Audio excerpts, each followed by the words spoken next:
बात कराऊंगी आपको उससे। करनी है बात? ठीक है। किससे करनी है? मरियम से। तो मरियम को आपने इतने दिन फ़ोन क्यों नहीं किया?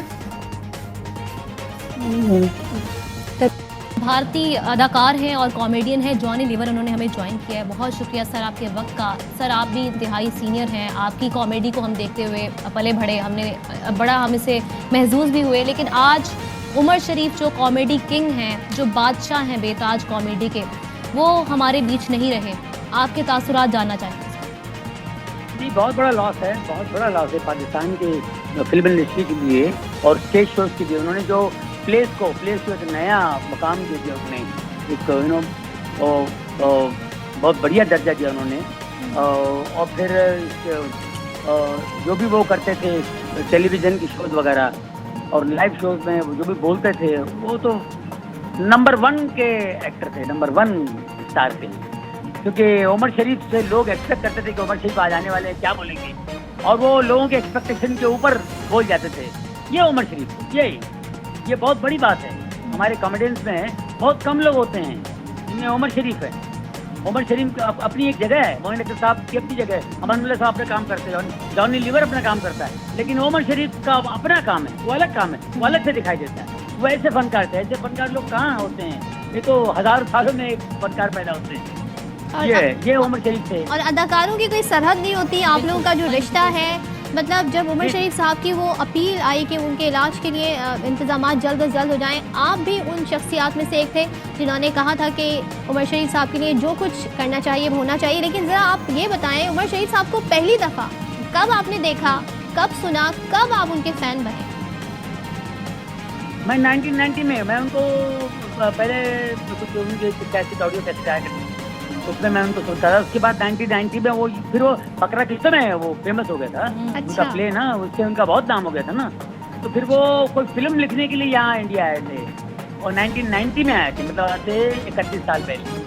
वो आके बॉम्बे में किसी होटल में रुके हुए थे, वहाँ मैं वहाँ गया, मैं उनसे मिला और हम दोनों बैठ के घंटों बात करते थे रूम में बैठ के इधर उधर की बातें करते थे। तो बहुत अच्छा लगता था। तो वो पहली बार मैंने वहाँ मिला। उसके बाद फिर उनके प्लेस देखते रहना, ये करना वो करना, तो अच्छा लगता था ना। हम भी अपना काम करते हैं, वो अपना काम करते हैं, लेकिन वो इतने फास्ट थे, इतने हाजिर जवाब थे। ये काम सभी नहीं कर सकते हैं, समझे कि नहीं? जॉनी लीवर का अपना काम है मैं जितना मुझे आता मैं करता हूँ, लेकिन इस आदमी का काम ही कुछ और था। हम लोग सब लोग यार ये आदमी कहाँ से बोलता है, ये वर्ड्स कहाँ से? हमारे कादर खान अरे बोले यार वो उमर शरीफ से बातें लगे, वो कहाँ से लाता है, कहाँ से बोलता है यार, कमाल करता है। कादर खान साहब भी बोलते थे उनके बारे में। तो ये जो है वो है, बहुत बड़े फनकार थे, खुदा ने उनको अलग से नवाजा। बिल्कुल ऐसे ही है। अच्छा जॉनी लीवर साहब ये कहिएगा, यकीनन एक ऐसे फनकार थे जिनसे हर शख्स से जिससे हमारी बात हुई उन्होंने सीखा उनसे, चाहे वो सदाकारी हो, अदाकारी हो, हिस्से मज़ाह हो। तो आपने उनसे क्या सीखा बतौर एक्टर, बतौर कॉमेडियन और बतौर इंसान ख़ास तौर पे? नहीं, उनसे हमने ये सीखा, मतलब ये चीज़ क्या सीखने वाली बात क्या है? देखिए हमने उनसे ये चीज़ कहाँ से लाता है, हम सीखने की कोशिश करते थे। ये कहाँ से बोलता है? मैंने एक दिन उनसे पूछा, बोले यार मेरे को भी नहीं मालूम कहाँ से आता है तो बोले ये उनको आमद होती है, कुछ चीज़ें ऐसे आमद होती थी, वो निकल आता था, उससे कभी गड़बड़ भी निकल आती थी। बोलते यार कहीं मेरा प्रॉब्लम होता है, लोग कुछ चिढ़ जाते थे, मेरे पे केसेस भी होते हैं, मेरे मुँह से निकल जाता है कुछ चीज़। बोले कुछ चीज़ें निकल आती है और उधर उसका असर कुछ उल्टा भी पड़ जाता है, ये वो तो ये कुछ अलग ही थे। तो वो बाकी तो परफॉर्मेंस सबका अपनी जगह है। बिल्कुल, सब उनकी अपनी। जॉनी लीवर साहब आप उनसे राब्ते में रहते थे, लास्ट टाइम कब मुलाकात हुई थी, कुछ याद है आपको? मेरी लास्ट हम लोग दोनों मिलकर के शो करने वाले थे अमेरिका में, जॉनी लीवर, उमर शरीफ। ये अभी ये पैंडेमिक के पहले 2 साल पहले तब मेरी बात हुई उमर भाई से। अच्छा, और क्या बात हुई? जॉनी लीवर, उमर शरीफ नाइट अमेरिका में करने वाले थे हम लोग। तो वो फिर वो उनकी तबीयत ज़रा मतलब कि वो बैठ के परफॉर्म करेंगे। अरे बोले यार बैठ के परफॉर्म करेंगे तो उमर शरीफ से यार लोग थोड़ी उमर शरीफ को तो अच्छी तरह देखना चाहेंगे ना। तो फिर ऑर्गेनाइजर उसमें ज़रा अटक गया था, बैठ के परफॉर्म करते इतना मज़ा नहीं आएगा। तो ये तो उसमें ज़रा रुके, फिर उसके पेंडेमिक आ गई। तो ये लास्ट टाइम मेरे पेंडेमिक के पहले 1.5 साल पहले बात हुई। और अभी मेरे ख्याल 2-3 महीने 4 महीने पहले भी बात हुई थी, 4-5-6 महीने पहले। कि सफर तो मैंने किया था वरना सफर तो मैंने किया था वरना साजो सामान उसके। अल्लाह सफर तो मैंने किया था वरना साल साजो सामान उसके उसके थे। मैं तो बस राजदार था उसका, वरना तो सारे राज उसके थे। वाह वाह, मैं तो बस राजदार था उसका, वरना तो सारे राज उसके थे। दरिया में प्यासा बैठा था, जबकि समंदर तमाम उसके थे। सुभान अल्लाह, सुभान अल्लाह, सुभान अल्लाह। और वो धूप में बैठा है छांव देने वो धूप में बैठा है छांव देने को। वो धूप में बैठा है छांव देने को, जबकि दरख्त सारे सायादार उसके थे।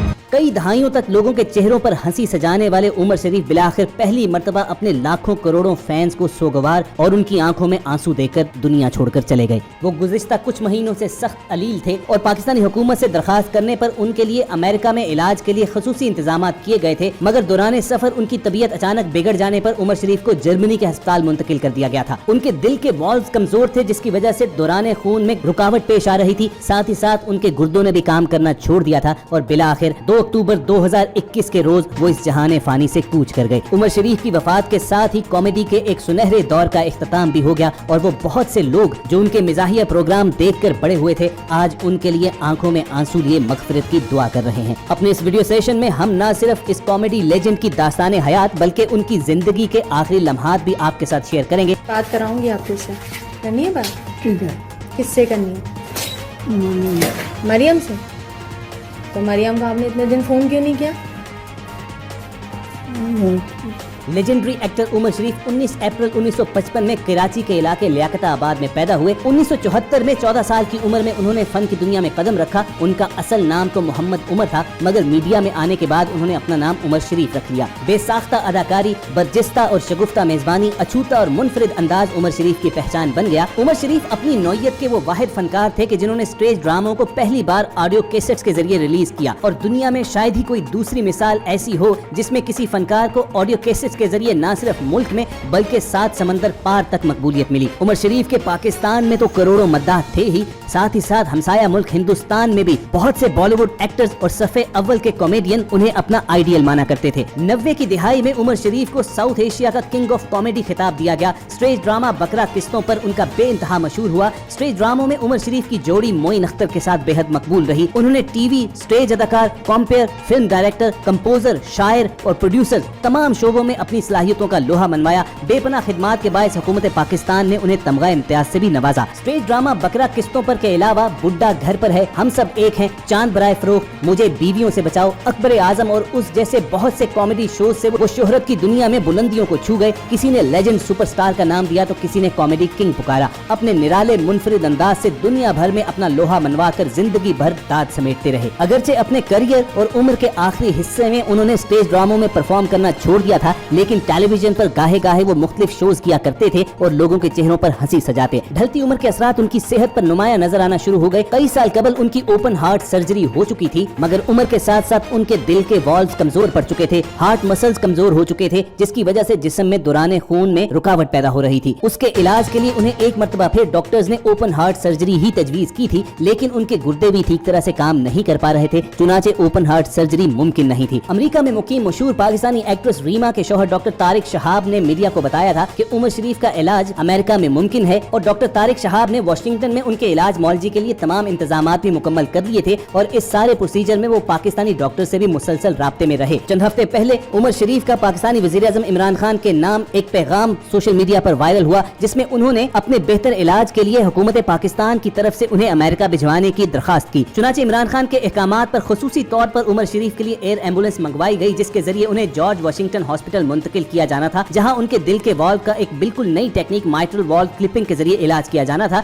इस टेक्नोलॉजी की बदौलत ओपन हार्ट सर्जरी के बगैर ही वॉल्व का इलाज किया जाता है। 26 सितंबर के रोज उमर शरीफ के लिए कराची के जिन्ना एयरपोर्ट पर एयर एम्बुलेंस आ तो गई, लेकिन उनकी तबीयत बिगड़ जाने पर उनकी अमेरिका रवानगी मौखर की गई। उमर शरीफ की अमेरिका रवानगी से पहले एक मेडिकल बोर्ड ने उनकी सेहत का जायजा लिया और डॉक्टर्स की जानिब से सफर के लिए फिट करार दिए जाने पर ही उन्हें 28 सितंबर 2021 के रोज अमेरिका रवाना किया गया, लेकिन दौरान परवाज उनकी तबीयत एक एक मरतबा फिर बिगड़ गई। चुनाचे उन्हें जर्मनी में अस्पताल मुंतकिल कर दिया गया, जहाँ पर उनके गुर्दों का डायलिसिस भी जारी था और साथ ही साथ उनके इलाज मुआवजे के लिए खुसूसी इंतजाम किए जा रहे थे। जर्मनी के बाद उमर शरीफ को आइसलैंड और फिर कनाडा से होते हुए अमेरिका के शहर वाशिंगटन ले जाने का प्रोग्राम था, जहां अदाकारा रीमा के शौहर डॉक्टर तारिक शहाब उनके इलाज की जिम्मेदारियां निभाने के लिए तैयार थे। 2 अक्टूबर की सुबह डायलिसिस के दौरान उमर शरीफ की तबीयत बिगड़ गई। अहले खाना का कहना यह था कि डॉक्टर से बात नहीं हो पा रही। डॉक्टर तारिक शहाब अमेरिका से जर्मनी आ रहे हैं, वो वहां पर पहुंचेंगे तो मामला मजीद क्लियर होगा। मगर कुछ ही देर के बाद उमर शरीफ के इंतकाल की खबर दे दी गई। उनकी वफात की खबर पाते ही सिर्फ पाकिस्तान ही में नहीं बल्कि हिंदुस्तान और जहाँ जहाँ उर्दू बोली और समझी जाती है और जहाँ उनके करोड़ों मदाह मौजूद हैं,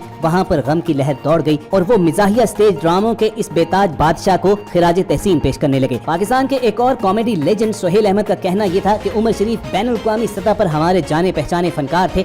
अदाकार हुमायूं सईद का कहना था कि उमर शरीफ एक कमाल के अदाकार थे। उनके इंतकाल पर बेहद अफसोस हुआ। उमर शरीफ आम जिंदगी में भी लोगों को बेहद हंसाते थे। उनसे जब भी मुलाकात हुई वो हंसाए बगैर रह नहीं पाते थे। बैरून मुल्क से कोई मेहमान आता तो वो हमेशा उमर शरीफ से मिलने की ख्वाहिश करता। गुलकार और अदाकार अली जफर का कहना था कि उमर शरीफ जैसे अजीम लोग कम ही पैदा होते हैं, हमें उनकी खिदमात को कभी फरामोश नहीं करना चाहिए। मारूफ अदाकार फैसल कुरैशी ने उनके बारे में गुफ्तगू करते हुए कहा कि उमर शरीफ के साथ बेहद यादें वाबस्ता हैं। उनके इंतकाल का सुनकर अफसोस हुआ। उमर शरीफ के चेहरे पर हमेशा मुस्कुराहट सजी रहती थी। सीनियर अदाकार जावेद शेख का कहना था कि उमर शरीफ मेरे पुराने साथी थे, उनके बेटे से राब्ते में था। उन जैसा फनकार सदियों में पैदा होता है और उनको दुनिया के हर कोने में लोग जानते थे। दुनिया को हंसाने वाला आज हमें रुला गया। जबकि अदाकार बहरोज सब्जवारी ने अपने पैगाम में कहा कि उनसे हमारा साथ 45 बरस से भी जायद था। उनकी खैरियत दरियाफ्त करने के लिए अहले खाना से राब्ते में रहता था। उमर शरीफ हमेशा हंसते मुस्कुराते मिलते थे, हमेशा गरीबों का और खुसूसन अपने साथी फनकारों का बेहद ख्याल रखते थे। उमर शरीफ के एक और को एक्टर शकील सिद्दीकी ने कहा कि उमर भाई मेरे उस्ताद थे, मैंने उनके साथ 20 बरस काम किया, मैं उनके साथ बिल्कुल बच्चों की तरह रहा हूँ। उमर शरीफ के इंतकाल का सुनकर बेहद रंजीदा हूँ। ख़वातीन हज़रात, न सिर्फ पाकिस्तान बल्कि हिंदुस्तान में भी उमर शरीफ की वफात पर लोगों ने अपने इंतहाई रंज और गम का इजहार करते हुए उनके अहले खाना से दिली इजहार ताज़ियत किया और उनकी मग़फ़िरत के लिए दुआएं की। लोगों का कहना यह था कि नबी करीम सल्लल्लाहु अलैहि वसल्लम का एक फरमान है कि अपने भाई के सामने तुम्हारा मुस्कुराना भी एक सदका है। और बिलाशुबा उमर शरीफ पूरी जिंदगी लोगों के चेहरों पर मुस्कुराहट ही सजाते रहे और उनकी पूरी जिंदगी एक सदका जारिया थी। बहरहाल अब जबकि वो इस दुनिया से रुखसत हो चुके हैं तो यही दुआ करनी चाहिए कि अल्लाह ताला उनकी अगली मंजिलें आसान करे, उनकी करदा नाकरदा गलतियों और गुनाहों को माफ फरमाए। जिंदगी में अगर उनसे कोई भूल चूक हुई भी तो उनसे दरगुजर फरमाए और उनके दर्जात बुलंद करे। अगर आपके दिल की भी यही सदा है तो कमेंट सेक्शन में आमीन जरूर लिखेगा।